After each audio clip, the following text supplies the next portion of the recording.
Hello, hello. Welcome to a post-game recap for Iowa's 30-plus point win over Bowling Green on Saturday. Amongst just my general thoughts on Iowa women's basketball at this time in general, was not able to do any post-game thoughts on any of Iowa's games from the Gulf Showcase, or the Gulf Coast Showcase, whatever it's called, down in Florida. Thanksgiving weekend, a lot going on family-wise, a lot of Iowa sporting events just in general. So I decided to take that weekend off just to kind of reset. But back in the saddle today. And before, I guess, I want to talk about the Bowling Green, I guess it does help to do a quick recap of just some things that you can take note of from the holiday tournament last weekend. Really good showing from Iowa, needless to say. It's always a good sign when you go to one of these tournaments and the teams that you beat along the way go undefeated in the rest of their games. Purdue-Fort Wayne went 2-0 in their other games. Florida Gulf Coast went 2-0 in their other two games, including a major upset of a good North Carolina team. Kansas State, obviously 2-0 because we played in the championship game. So it's good to pick up wins over quality teams, quality mid-majors, a top 25 team in Kansas State. A good opportunity to build your resume for sure for Iowa. Very comfortable doing so. 2 comfortable wins over the mid-majors. A particularly good win over Florida Gulf Coast, who's probably going to be a tournament team. It's a high-quality win there. In terms of just like game observations, I didn't subscribe to Flow Hoops. I've had a prior experience with that streaming site. It was not good. The site didn't work for me. From what I understood, up until last weekend, it had not really gotten better, and the comments on social media you read during the games are not positive towards Flow Hoops. So didn't watch any of the games. The only bit I was able to see was that first half that Flow Hoops decided to put online in the Kansas State game. And I don't want to get too much into assumptions in terms of what happened in the second half. I don't want this podcast show, whatever you want to call this, I don't want what I'm doing to be about assumptions. Because assumptions, while they can be right, they can be wrong. Assumptions can be lies. But the game film doesn't lie. I don't want to base most of what I say based on what I'm seeing with my own 2 eyes. And while using stats to whatever capacity to help support or maybe rethink what I'm seeing. So I don't want to get too much into mid-major games just because I don't want to focus too much on games I just can't see with my own eyes. But we will talk about, I guess, just some observations quickly that I made in the first half against Kansas State. It's nice to see Molly Davis continue where she left off against Kansas State. And she's really turned up another level ever since that fourth quarter of that game. Again, similarly to the end of the game, getting to her mid-range floater game, which is just absolutely great to see. When you're going up against a big center like Ioka Lee, you got to take the shots in that floater range because you're not always going to be able to get all the way to the rim against a player like that. They're just going to swat you. And it's nice to see that from the very beginning of the game because you don't want to feel like you want to make sure that Caitlin Clark doesn't feel like she has to do everything from the very get-go to the very end. You want to help Caitlin ease in the game a little bit. Not that she isn't going to take shots early in the first quarter, but the mental stress of having to do so much for 40 minutes of basketball can be draining mentally and physically. And getting that early boost from Molly to start the game, that's the kind of stuff that helps a player like Clark stay fresh or fresher in the fourth quarter, where, again, didn't see the Kansas State game second half, but you read the box score game cast, Caitlin Clark 3, Caitlin Clark 3, Caitlin Clark score. That comes from having Molly Davis provide some support early in the game, which is great to see. Molly earning all-tournament team. Great to see the team reaction to that. And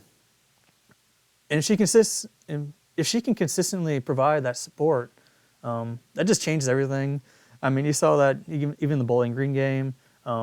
She didn't put up that much stat-wise, but it felt like the impact she had was greater than, I don't know, the box score in a weird way. That hesitation right to left crossover she had in transition yesterday against Bowling Green was like, whoo, awesome to see. Scoop layup. But even just getting her teammates involved from a standpoint, that's great to see. You don't want Caitlin, again, to handle all the ball handler responsibilities, spread it out a little bit more evenly.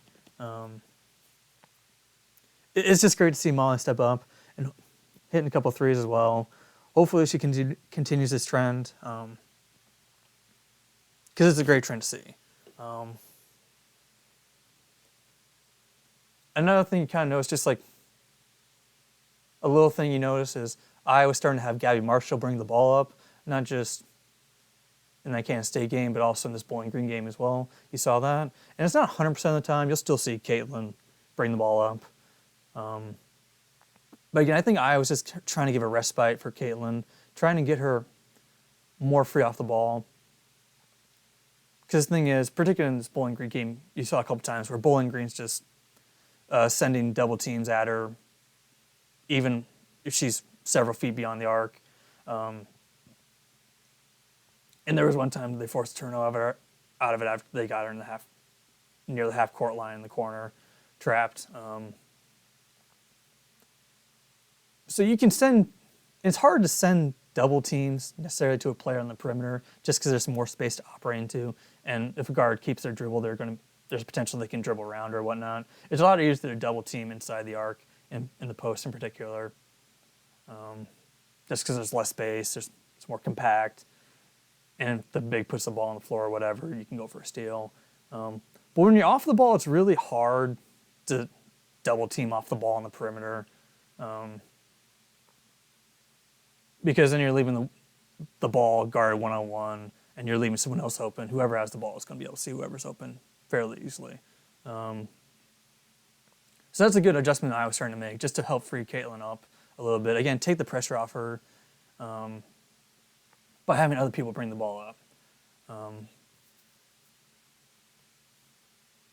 And another kind of schematic thing, and it was only like once or twice I saw, again, bearing in mind the way that Kansas State likes to play defensively,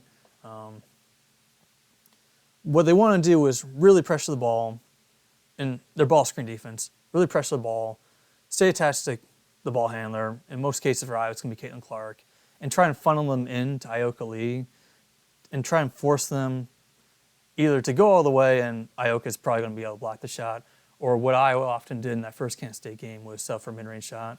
And a nice little adjustment I thought Iowa made was just setting their screens out further. So instead of setting the high ball screen, say at the 3-point line, directly on the 3-point line at the top of the key, where Caitlin would then dribble into a 15-footer or so, what Iowa started doing was setting their high ball screens up 30, 35 feet away from the rim, whatever, near the logo. And so that way, when Caitlin came off the screen, got downhill, instead of stepping into a mid-range 15-footer or whatever, she was stepping into a three-pointer, and that's comfortable. A step-in three-pointer off the dribble, that's Caitlin's game. It's not a logo shot, but it's still a three-point shot. And I thought that was a nice little adjustment Iowa made against Kansas State's drop coverage, just to get Caitlin more three-point looks instead of having to take mid-range twos, which you rather Caitlin get an open three than having to settle for a long two. It's just numbers. 3 is greater than 2 in that case. I also thought Iowa's defense, at least in the first half, was better against Ioka Lee and pushing around. Sharon Goodman did a good job of that.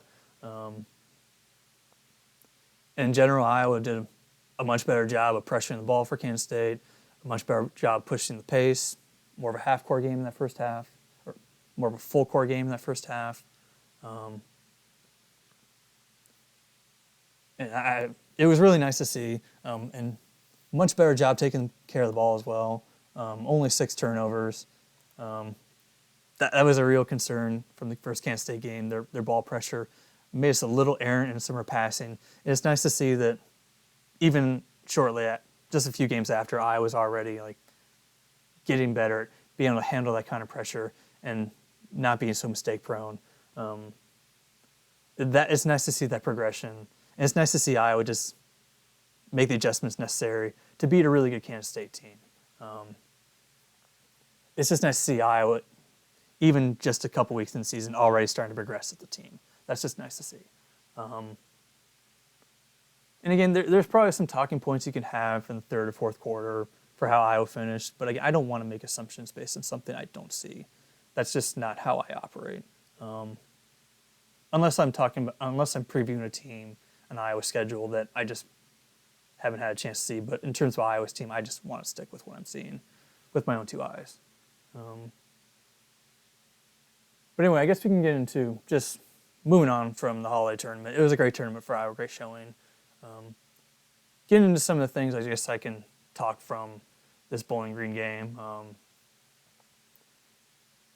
Again, Bowling Green sending double teams against Caitlin Clark, forcing other players to maybe like make plays for others, and forcing them to give the ball up. And Caitlin did a great job with that. 11 assists, only 3 turnovers. And there were a couple sloppy turnovers, but nothing I would go too crazy about. And honestly, like, it's kind of crazy. You look at Caitlin's turnover percentage numbers. Because I feel like there's probably a misconception that Caitlin's extremely turnover prone just because of how much she has to handle the ball. But if you look at the advanced stats, from a turnover percentage standpoint, she's turning the ball over less than 12% of the time she has the ball, which is the second lowest in Iowa's team. Only Adi O'Grady turns the ball over less when she has the ball. And anything around 10% or lower in terms of turnover percentage is elite to really good. So there's probably a misconception that Caitlin's loose with the ball, and it's just not accurate. She has some turnovers, like the one 180 pass she tried against Drake behind her head, where she's just clearly having fun and trying to put on a show. But I wouldn't react too much to that. In games like the Virginia Tech game, where she's got her poker face on, she's got her game face on, she's dialed in, she doesn't make mistakes in those kind of games. And it's kind of crazy how little she turns the ball over. And this is kind of a nice thing about taking a little bit of a break from doing these post-game recaps for every single game, is you can maybe kind of focus on maybe some more big picture topics. And you kind of just like look over some of Iowa's advanced stats just on whatever sites. And one stat just kind of popped out for Caitlin that's like, I don't know if I've ever seen this before. So usage percentage is an advanced stat term you'll probably see thrown around a lot in basketball circles. So usage percentage, it's how many times is a player either shooting or assisting or getting to the free throw line at any given possession. How many times, what percentage of plays end with a player making an impact on play, i.e. shooting or assisting, or getting to the free throw line, whatever. And I don't know if I've ever seen this. Her usage percentage is 39.9% right now, which I think is like, okay, what I think somebody who doesn't really know is like, what value does that have? What meaning does it have? Like, that is like, that's just a crazy number to me. Nearly a 40%, might as well be 40% usage percentage is just kind of insane. So whenever you just like look at just in general that stat, for most players who are like the main scorer or main assister for any team, they're generally low 30s, mid 30s at the highest. And like, I don't think I've ever seen a player with near 40% usage percentage. I decided to go on a little adventure, see like, man, is that the highest ever? And like, and the funny thing is, people say like, oh God, it's probably been like that for Caitlin recently, but honestly, no, it was her first 3 years, her usage percentage was between 36 and 37%. It wasn't actually even the highest in college basketball last year. Maddie Seagrass for Villanova actually had a higher usage percentage than Caitlin did last year, which was surprising to me. But a part of me is like, is that the highest usage percentage in like recent college basketball history? And honestly, like, it might just be the highest in like modern basketball history in general, because I looked at both men's and women's stats, pro and college, and it doesn't track. Sites like Sports Reference don't have usage stats for like players from like the 70s or anything. But like, based on what I can tell, like Caitlin Clark might have the highest usage percentage currently right now in the history of modern basketball, men's and women's, college and pro, which is insane. On the men's side, just the highest percentage I saw in college was Trae Young, and the highest overall was Michael Jordan back in his early years when the Bulls stunk and he had to do everything. And on the women's side, the highest I found was a decade ago. A player for Florida National, Jerica Cawley, had a usage percentage of 38.8%, which is the highest overall I found for any player, men's or women's. And the crazy thing about this to me is like, it might be the highest usage percentage. So, but you also keep in mind, it's like Iowa's mostly been playing in blowouts, so she hasn't necessarily had to maybe do as much as she might in theory. So that percentage is probably going up. So, like, you just think about it, it's like, wow, it's like Caitlin Clark is the most important player for just a scoring and assisting standpoint in maybe the entire history of basketball. Again, like maybe at least the last 40 years while they've been tracking this kind of thing on certain sites. Which is, it's not surprising, but it's also like, wow, it's like, that's crazy that she does that much for the team. It's like, and again, like, in some ways you can make an argument it's a problem, but man, she is just so capable of handling that responsibility, and she takes good care of the ball. She makes good decisions, and it's clearly working. I mean, Iowa has what?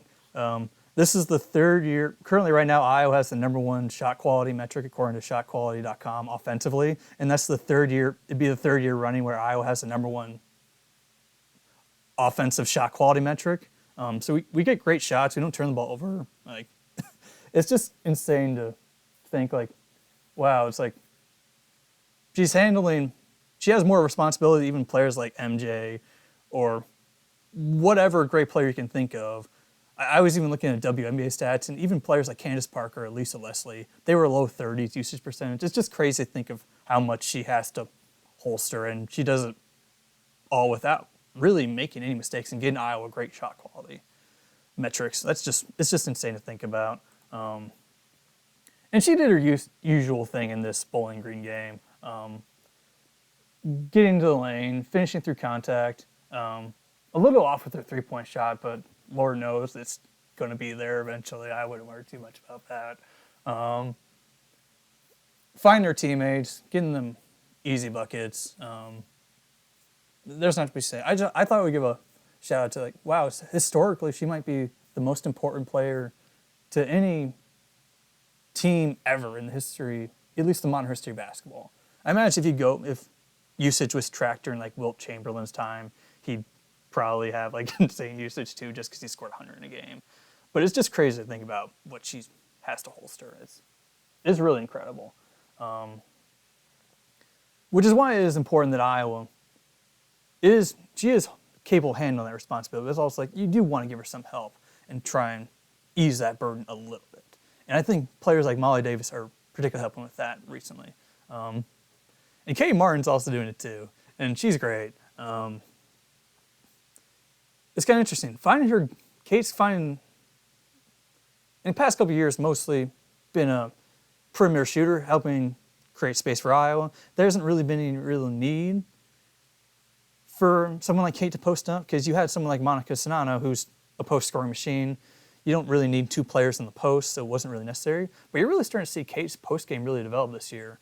In that exhibition versus DePaul, she hit some sick and one fadeaway. It's like, oh my Lord, that was a play of that game for me. And she had like a post fadeaway in another game. I don't remember the game though. I wish I could, but she's hit a couple of those post fadeaways, a couple just straight post ups. She's able to muscle over a player and get a layup. You saw it in this game. Off of Iowa's floppy action. So I guess I should probably explain what a floppy action is. It's nothing too complicated. So in a floppy set, you're just trying to get a look for a shooter. So player up top. In a floppy, you have your shooter under the basket. You have two players on one side looking to potentially set a screen. You have one player on the other side potentially looking to set a screen, and the ball up top. And what you have is a shooter under the basket, typically Caitlin Clark for Iowa, chooses and picks which side she wants to go to, which screen she wants to use, and then that just starts whatever action from Iowa wants to get from there, whether it be Caitlin getting a shot directly from that or finding somebody else potentially. And what a lot of times, for that kind of off-the-ball action, what a lot of teams will do is they'll try and switch that kind of off-the-ball action. The reason being is they don't want Caitlin's defender to probably get caught up in the screen, because if Caitlin's defender gets caught up in the screen and doesn't stay attached to Caitlin, it's going to be a Caitlin Clark wide open three, and that is bad news for anybody. So a lot of times teams will switch that action just so that defender doesn't have to fight through the screen, and the other defender can focus on taking away that initial Caitlin Clark three-point shot. And Iowa runs their floppy set a couple times a game. And there was one time when we found Kate on that switch, and she was able to post up a smaller guard for a bucket. And that's just great to see. Great to see Iowa develop other options out of what they're trying to do, playing off of Caitlin Clark and using her gravity to get the switch you want and get a matchup, and Kate Martin's able to take advantage of it. And Kate Martin's also playmaking this game, 3 assists. Running the floor, letting Primal Roars out on defense for blocks. That was so cool. Yeah. She's just fun to watch. Great defensively. Honestly, like a pretty good defensive game all around from our perimeter players. Did a good job of forcing Bowling Green, I think, to take a lot of tough mid-range twos over players like Gabby Marshall or Seta Fulter or Kate Martin. We forced them to take a lot of shots over us. A lot of good defensive plays. Caitlin Clark played good defense. Got a block at one point when they tried to force some mid-range over her. Good perimeter defense in that aspect. What Iowa was doing, and it's kind of a weird strategy. So often, a lot of times, what you'll see from Iowa, particularly when Sharon or Addie is in the game, is we'll play drop coverage against ball screen action, and you'll often see Sharon, Addie just stand in the paint. They're not really focused on taking away the dribbler's three-point shot, and we're asking whoever's defending the ball, whether it be Gabby, Caitlin, Kylie, name your guard, insert guard, whatever, to either get over under that screen and take away the shot pretty much. And it's interesting that we chose to go under a lot of our screens yesterday against Bowling Green. I think the main reason it's kind of interesting is just normally when you see that kind of mentality, it's when you have a team that can't shoot and you kind of want them to shoot. But the interesting thing going into this game, Bowling Green was shooting 39% from three on the year, and anything in and around 40% or higher is really high percentage from three-point range. So it's interesting that Iowa would choose that strategy, quite frankly. And Bowling Green did not shoot very well. Their main point guard was like 4 for 14 or something like that from three. So she didn't hit a lot of those shots. So the strategy clearly worked, but it's just kind of something, and this is another kind of big picture trend you kind of make a note of for Iowa. I've had the chance to look for Iowa over the last couple of days. So in terms of the amount of three-point attempts that Iowa is allowing, Iowa allows their opponents to take 42.9% of their shots from three. That's how many, 42.9 of opponents' attempts are coming from three, which is 4th% nationally, which means that Iowa's freely allowing teams to shoot three-point shots. And the good news in Iowa's case is those teams are only shooting through season so far 27.3%.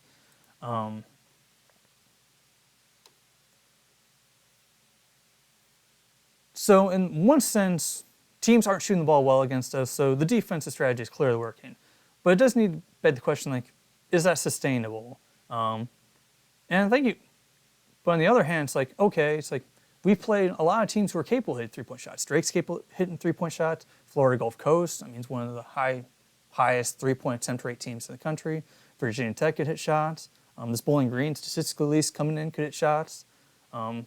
We've played a couple teams who are capable of hitting shots. So if it was really a problem, you think by now it would have really reared its ugly head, particularly against maybe a team like Florida Gulf Coast. But we trounced Florida Gulf Coast. So on the one hand, it's like, okay, we're allowing teams like that to shoot threes, but it's not really killing us to this point. So the question, I think, if you're thinking like, okay, is Iowa doing something right, or is maybe Iowa lucky? And I think one thing I will say to Iowa's defense is I think Iowa's doing a really good job of picking the people who they want to shoot. I thought that was the case in the Drake game. We did a good job of identifying, okay, like these are players we probably can let shoot the three-point shot a little bit. They're not going to make it consistently enough to beat us. But at the same time, it's like against like Virginia Tech, you let Amor going a little bit from three, but we did allow, I think, there's one player for Virginia Tech who went 0 for 4 who has only made like a three-point shot in one of their games so far this year. So on the other hand, it's like, okay, like we did a good job of identifying that's a player we can maybe leave open. But even this game, it's like, I don't know. It's like, it felt like we were sometimes playing with fire with the way we approached defending threes. Playing a little bit too deep and just like, it can be tricky. Iowa did a good job of keeping Bowling Green out of the paint. We did a good job of keeping them from the rim. The only time Bowling Green was able to really get to the rim yesterday was their backup center or whatever got a couple of good looks around the post-up area, but I mostly think that was a scouting thing. She hasn't averaged above 5 points her entire collegiate career, so I think Iowa was just comfortable to let a bench player shoot those kind of shots. They just weren't too focused on taking that away. So Iowa took away shots to the rim like they would have wanted, and they forced them into some tough mid-range shots, but just probably a little too many like open three-point attempts. And again, percentage-wise, Iowa's defending the three-point line well. The question just becomes, is that going to eventually turn around? Our team's going to find their shooting shoes.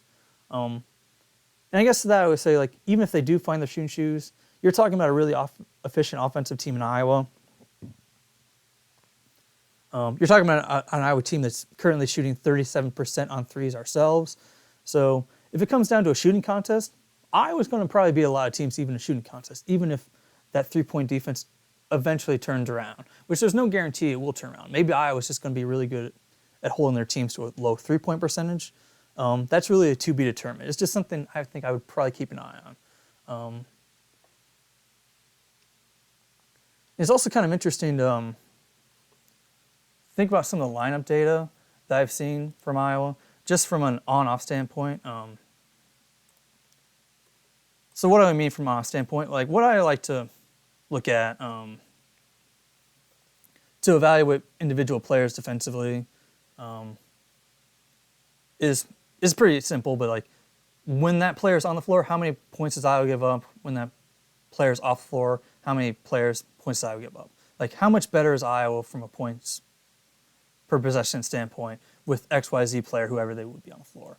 And I did talk about like Sharon or Addie, but mostly Sharon tends to play really deep drop coverage and really allow those three-point shots to get up. But it is kind of interesting. a lot of Iowa's best defensive lineups are coming with Sharon in the game. It's kind of interesting. A lot of the worst defensive lineups are actually with Hannah playing center, which I wouldn't read too much into that, but it's just kind of one interesting thing to note. I'm using CBB analytics for this. The only I kind of wish, the one problem I kind of have with their lineup data on this side is you can't really filter out teams like Fairleigh Dickinson, because I'd kind of like to take those kind of games out that are just not really, they weren't really competitive and they're not really a challenge for Iowa. You kind of like to focus on the games against Kansas State, Virginia Tech, and like Drake. But so there's some data maybe that like from like garbage time that can skew this to some extent. But I did want to note like, okay, like I kind of point out how Sharon, like, okay, that drop coverage is maybe a little too deep for my liking, but she has been a part of Iowa's most effective defensive lineups so far this year. Gabby Marshall is in all those lineups, as you'd expect. Sed Affolter, another player you'd expect to be in those kind of lineups. And Sid had another great defensive game. A lot of our guards did a good job. Again, too many maybe three-point shot attempts, but I think a lot of our guards did a really good job beyond that. And Sid's just a really smart player beyond the hustle aspect. Smart enough to see, like, okay, that one backup center for a Bowling Green puts her head down, isn't really looking at any of the defense. She's just like looking down at the ball, and Sid immediately recognizes that and just sprints to the ball and gets a jump ball opportunity after swiping down. And it's not just that. You see her, okay, tagging from the weak side baseline on a pick and roll to get a deflection and a steal. There's a lot made about the hustle aspect of Sid's game, but there's an intelligence aspect to it, and that's one thing you can take away from this game. And again, they're all smart players, but some players really understand the game at a high level, and I think Sid is one of those. She got called for a couple ticky-tack fouls I don't agree with, but that's just kind of, you kind of expect some bad calls sometimes, honestly.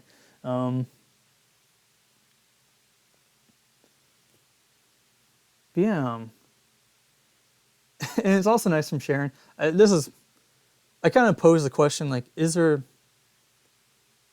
kind of like one weird observation I made from a couple of games ago, or maybe it was the last game I reviewed on, where it's like, I noted that Sharon Goodman had missed all of her layup misses were with left hand. I'm like, I don't remember that being an issue for her, but is that really an issue for her? And of course, she immediately dunks on me and says, no, it's not an issue. Hits her reverse with her left hand, does an up and under, finishes with the left hand. It's like, all right, I was wrong to say anything. I apologize. But that's cool. She's a skilled player. It's also nice to see her hit an elbow jumper. Just when things aren't necessarily open, or maybe she has a poor matchup that she might not be able to score in the post, it's nice to see she's capable of going out to the elbow and hitting a jumper. It's nice to see player development like that. And you expect the great passing from all Iowa bigs, and you saw that in this game as well.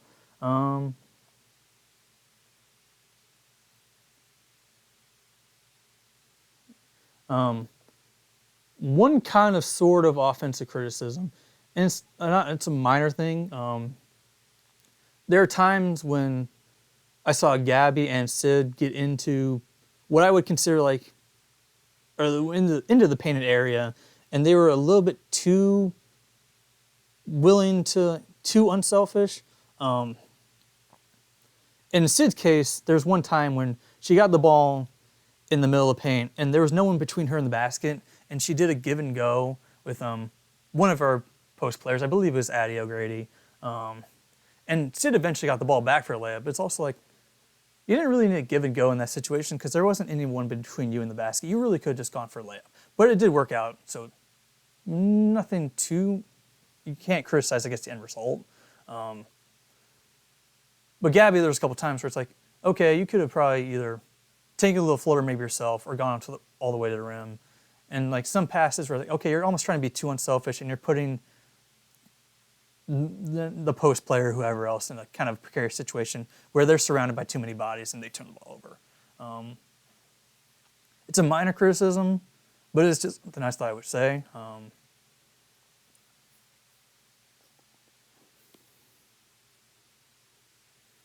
Trying to think. Ooh, this is a great thing to see. So a lot of times in these kind of games, you start to see stuff from your end of the bench players. Players not necessarily part of the regular rotation. It's great to see Jada Gyamfi really show some skill, and that's a lot of promise. Particularly that one, her first big play she made when she caught the ball at the top of the key and no one was around her, and it took her a second to process, like, okay, I can do this. But once she went, it's like she showed some real skill. Goes to the elbow, defender approaches her, and one-handed pass for a layup to the post player. That kind of move and one-handed pass from post players, like, that's really intriguing from a skill standpoint. And on top of that, you see her hit that corner three. That's really interesting to see, because as you start to think about Iowa's options going forward, and just like in my head, just thinking about maybe a potential post pairing with Hannah Stolke at some point down the road, you anticipate them playing together. You're talking about two players who potentially can put the ball on the floor, pass and create for others, potentially shoot, athletic enough to make plays. There's a lot to have size to finish. There's a lot to really work with there. And the nice thing about that kind of post pairing is you can invert it. Sometimes Hannah can be the one on the perimeter. You saw on top of those plays he made, on top of those plays you saw Gyamfi make on the perimeter, you also saw her score on the post in this game. So you know she's capable of going down there. So at times you might see, all right, Hannah play at the top of the elbows. You look for a shot and drive, play a high-low game maybe with Jada, and you can maybe do the opposite. So you have two players who can fit multiple spots in the same constant. And the nice thing about that is it allows you, like, okay, like, whatever the opponent's weekend, you can kind of exploit it. Like, okay, maybe you think, all right, that four, whoever the four is for XYZ team, isn't really capable of guarding the post. Let's invert this. Let's get whoever, I assume Jada would probably be the four in that situation. Let's get her in the block and get Hannah out and play a high-low game there. Or maybe it's the opposite. Maybe you want to get Hannah going and Jada can be at the high-low spot. You can invert that look, and you can kind of take whatever the defense is weak at and exploit it. I think there's a lot of potential for that kind of pairing, amongst other things. It's just nice to see Jada show some skill. You don't get that much opportunity to see a lot of these players, and it's just nice to see them step up when they are given the roles. Like, there's a lot of promise there. It'll be interesting to see her develop. You also saw another. I like Kenis Johnson so far. She's a really good passer. Her post views have been really on point, and the little bit I've seen from her so far this year. Threw a lob over the top for Addie. Maybe it was AJ Edgar. I forget. But it's great to see that. You kind of expect great passing from all of Iowa's players, but it's not a guarantee. Some players might take some time to get used to it, but I think she's a player you can get behind. And even from a defensive standpoint, I didn't notice much of a drop-off when the bench came in. It was mostly the same standard. Not much too much to be critical about there, which is good to see. So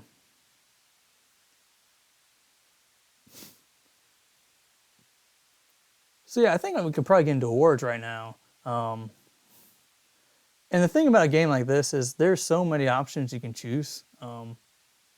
For the defense/hustle player of the game, I mean, again, you talk about a player like Sid who's constantly making plays. Gabby's making things difficult in the paint for whoever's driving against her.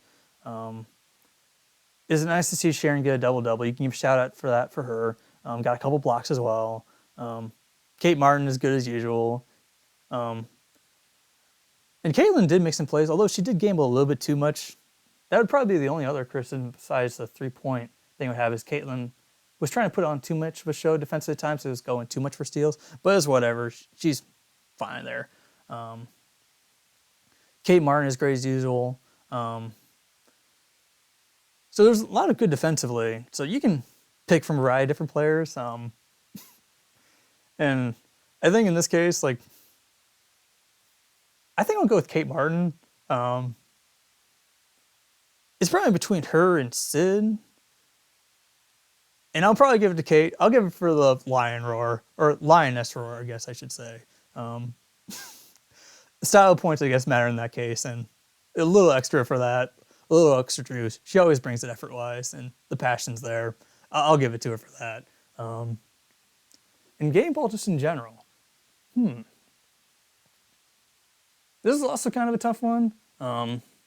Because of the way the Bowling Green was playing, Caitlin wasn't asked to do so much scoring-wise. And that really made a balanced effort. And like Sid, I think, was perfect from the field. Kate Martin had a great game, per usual. Sharon, her first double-double of her career, you got to give a shout-out to that. Caitlin did a lot with what she was given. But I think I'm going to give my second sweep of the year. I think I'm going to give it to Kate Martin again. Efficient scoring-wise.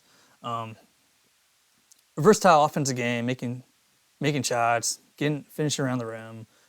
Creating more for others in this game that you necessarily come to expect. Again, Iowa's playmaking shifted just because of how Bowling Green was playing defensively. So a lot of Iowa's other players were asked to maybe more plays than they would normally in a game. And Kate stepped up there. Yeah, I think I'm giving my second sweep of the year for my awards. I think I'll give Kate Martin my game ball. But again, you can give it to a variety of other players. There are a lot of deserving players in this game. But yeah, I think it's probably time to move on to the next game. So next game is a big one. At Hilton Coliseum, playing Iowa State. Kind of an interesting team, Iowa State. Got off to a slow start, which I think is understandable. In their last game against St. Thomas, they started 4 freshmen. I guess I shouldn't say in their last game because they did play today. But in the game before this, they did start 4 freshmen. Their 4th freshman didn't play in today's game against UNC Wilmington because of illness, but I imagine she'll probably be back for the Iowa game. So they're likely going to start 4 freshmen there. And with that, you naturally expect inconsistencies. I think the first thing that I think you really have to make note of is the injury situation. And in the article I read, it didn't really specify what the injury was or health-related issue, I guess, was. But Ryan, the point guard from Iowa State, senior point guard, doesn't seem like she's going to be ready to go for Wednesday's game. And I think anytime you're missing a senior point guard, that's a big deal. But I think it's particularly magnified when you have a team that's playing a lot of freshmen. Even though they are talented freshmen, 3 of those freshmen are rated inside the ESPN 100 for the 2023 class. And even like someone like Kelsey Jones, the sister of Ashley Jones, she wasn't one of those players, but she really stands out. I do have an ESPN Plus subscription, so I decided to go rewatch just one of Iowa State's games. I would have liked to see their most recent game, one of their more recent games, but they were blowouts, so I decided, all right, the one game I guess I can take something from is their game against Drake. Though a major caveat with that is they've made a lot of lineup change. They weren't starting a lot of their freshmen in that Drake game, and they've moved a lot of those freshmen into the starting lineup. And another caveat is that was only the second game of the year. We're nearly a month past that game. A lot of those freshmen have probably changed a lot in just that little time frame. So there's probably a lot different for Iowa State from then to now. But I think it's a game you can take something out of because it was against a quality Drake opponent. And I made note of Kelsey Jones, and I think she was probably the freshman, not that she put up the most stats or anything from that game, but she was probably the freshman I felt like was most comfortable in her role, which is probably why she stood out the most in a positive way for me, just from not from a statistical standpoint, just from an eye test standpoint and how she plays. She brings great energy defensively, she has quick release, etc. But she's not like the go-to player from their freshman. That would be Addie Brown. Leads them in assists. But again, this kind of goes back to the point guard situation for Iowa State. It really feels like a player that while she can make plays, would be much better served if she was asked to be the secondary playmaker or what have you, and not the primary playmaker. A 6'2" power forward who can stretch the floor, who can put the ball on the floor, who can pass. But she's also leading them in turnovers. And when you watch that Drake game, you can really see why. They like to play a lot of high-low action because they have good size to their center position. So Iowa State asks Addie Brown to make a lot of plays. But again, that Drake game, you can kind of see like, okay, you can see the talent level, but like you also see the freshman mistakes, driving into traffic, choosing the wrong pass, throwing a long pass when it's not necessary, throwing a pass that's just off just a little bit and just like throws your teammate off. And again, you can see the skill level even in just that game, and she's had a lot of great games since. But it just feels like a player that would probably benefit a lot more from having less on her plate. And I think that applies to a lot of their freshman class. A lot of their freshman class would really benefit from having a senior leader, a point guard, just kind of calm things down and set everyone up. I think that's part of the reason why they're starting one of their other freshmen as a point guard, Jackson. Just because she's the only player on the team who has less than 1 turnover per game right now. And I think Bill probably felt like they needed that stabilizing force. But yeah, it just feels like a team in general is like the freshmen are probably being asked to do too much, which again isn't saying they have talent. I really like that Bristow, capable of putting the ball on the floor and hitting a jumper, has good length, looks like she can finish around the rim. But again, like probably asked to do too much from a playmaking standpoint, and she had a couple turnovers against Drake.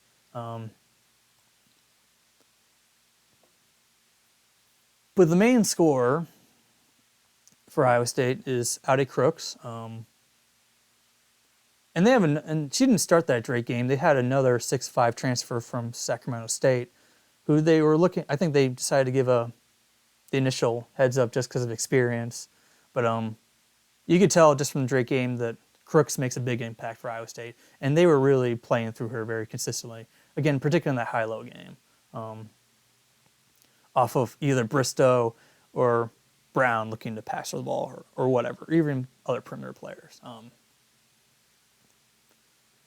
And so the thing about Crooks is it feels like a really big swing matchup. So I think most people like when you first see the teams walk out on the floor, whether you're at Hilton or watching TV, I think you'll get why this is a big swing matchup.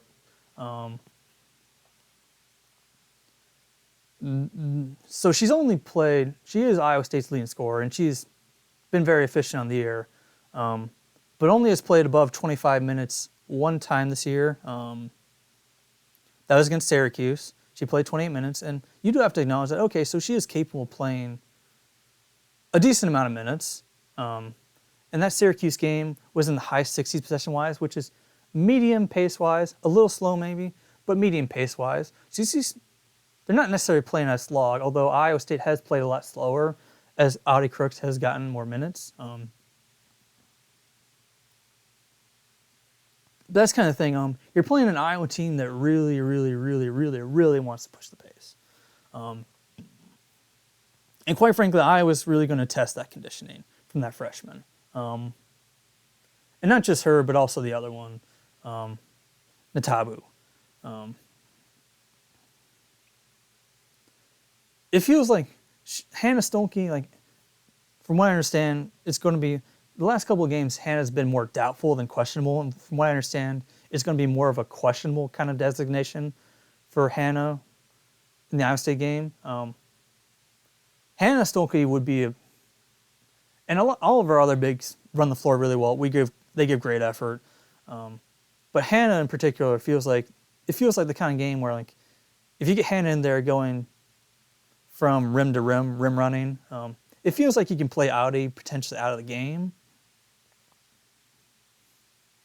And if so, if Iowa can potentially play her out of the game, get her moving in space, get her tired, and get her tired so that she'll be on the bench. Maybe she's in foul trouble, having to defend too much. That takes away a huge component of what Iowa State wants to do offensively. So naturally, whoever controls the pace is going to be at a major advantage in this game. Iowa State will probably want to slow the pace down just to help their centers stay in the game conditioning-wise, but particularly Crooks, because she is really important from a scoring standpoint from them. But again, Iowa's going to really be looking to push the pace. And if Iowa's able to control the pace, that does spell trouble for Iowa State, in my opinion.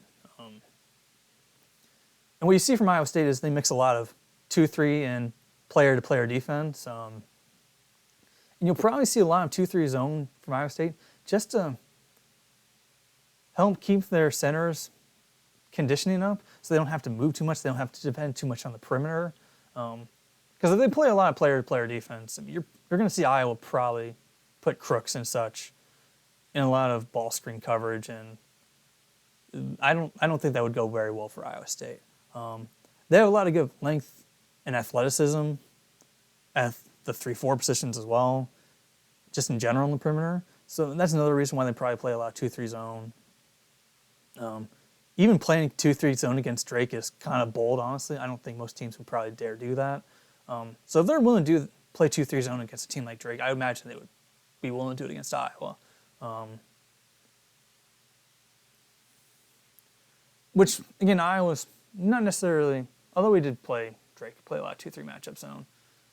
But it's different. Iowa State's, the way they play is different.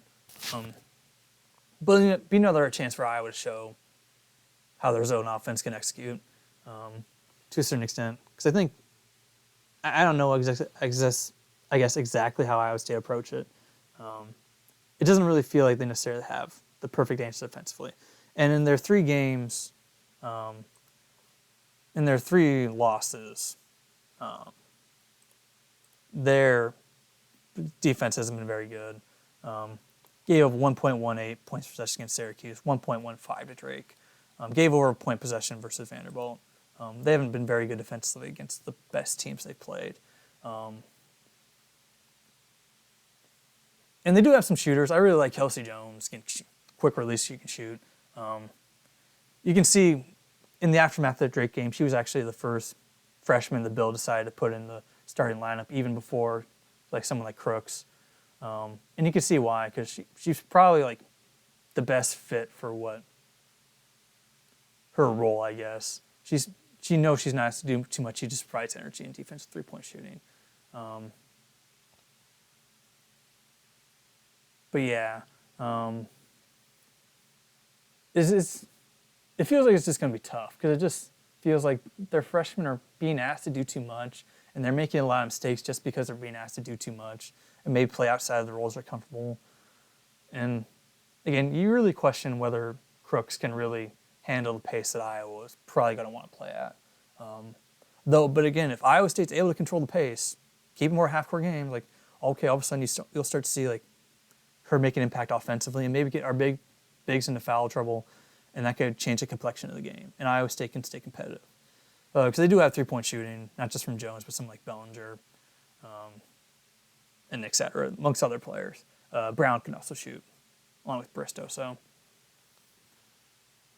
I think you want to be wary before being too certain about beating a rival opponent. Hilton's going to be fired up. Iowa State's going to want that game. A lot of players from Iowa in that lineup, they're going to take it really personal, trying to beat the Hawks. But I feel very confident. It feels like a game Iowa should be able to win. But again, rivalry games, anything can happen, needless to say. But yeah, I think that's really all I want to say. I'll probably catch you Wednesday night. I'll probably do the game, but post-game soon after that night. Catch you later.